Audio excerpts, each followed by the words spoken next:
we can trace our ancestry back from each one of us through parish records to an Agnes Shannon who married William Savage.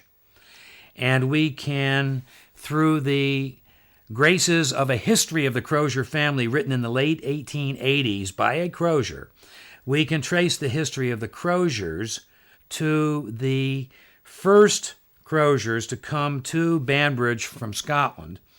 And we can trace their descendants to Captain Crozier and his sister Charlotte. Now, Charlotte was supposed to be Agnes's mother, but Charlotte was born in the mid-1790s, and Agnes married in 1875.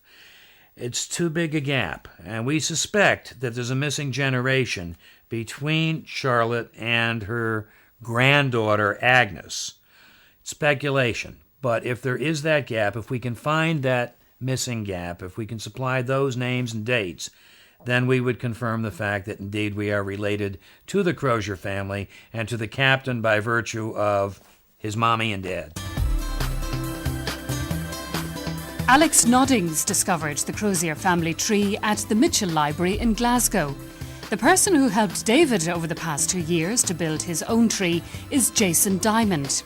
In that time, the only reference he could find to a Charlotte in the family lineage was in the baptismal records of Holy Trinity Church in Banbridge.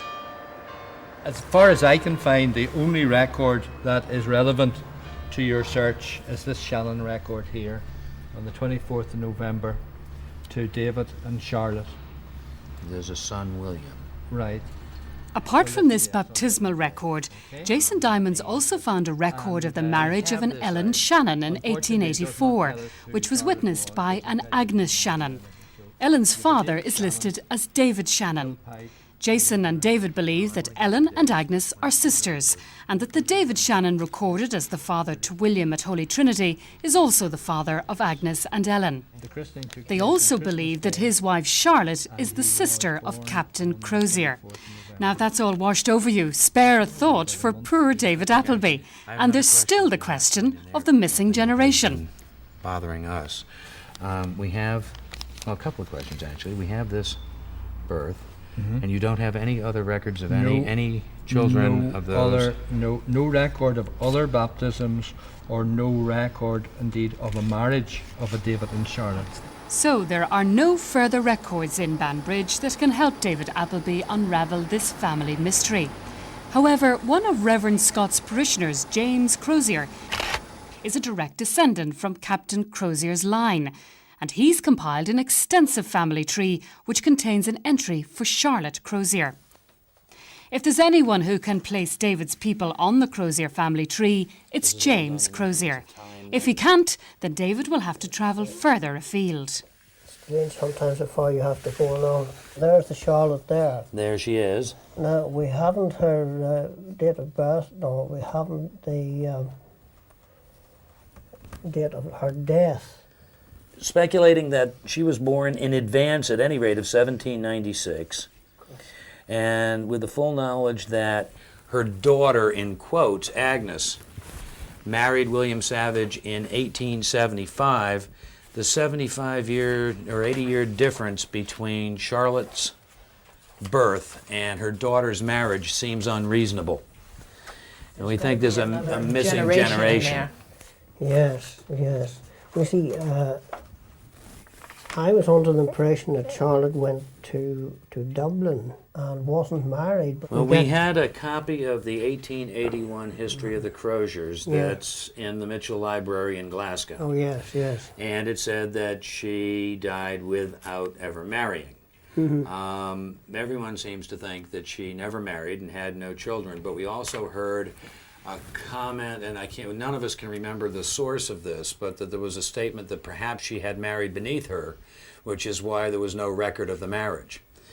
And we think there may be some credence to that because we're well aware of the fact that the Croziers were landed, wealthy people, and the Savages were not. They were laborers. We had a difference between, the owners and the workers, and there was a switch right at that time. Well, of course, well, it happens in all families. Some are reasonably wealthy and some haven't so much, especially if it's a large family. My immediate family seem to stay local, but strangely enough, all the members of the George Crozier, the lawyer, all seem to move away. There's a reference there to Charlotte. It's only a guess now. It's Okay. the chappie that's doing the... George Crozier, Jane Elliott Grant. There's the line. Charlotte may have been born in 1799. She may have lived in Dublin. And died in 1869 at the age of 70. Charlotte Crozier's year of death is the first new piece of information to emerge in 3 years. So we've decided to put a professional genealogist on the case to question some of David Appleby's basic assumptions. After some digging, our sleuth managed to uncover Charlotte's death notice among a set of newspaper archives held in Belfast. So it was 30th of May? 30 May.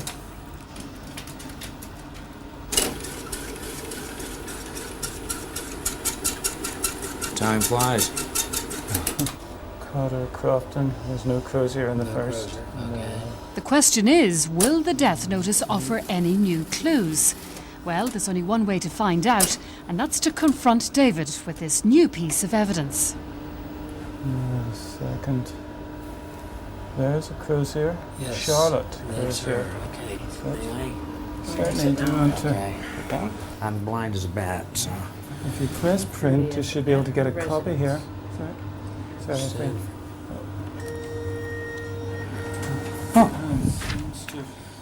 You know, none of them have anything about... Children. Exactly. So it still doesn't confirm or deny. Although, Now, this is eldest son of.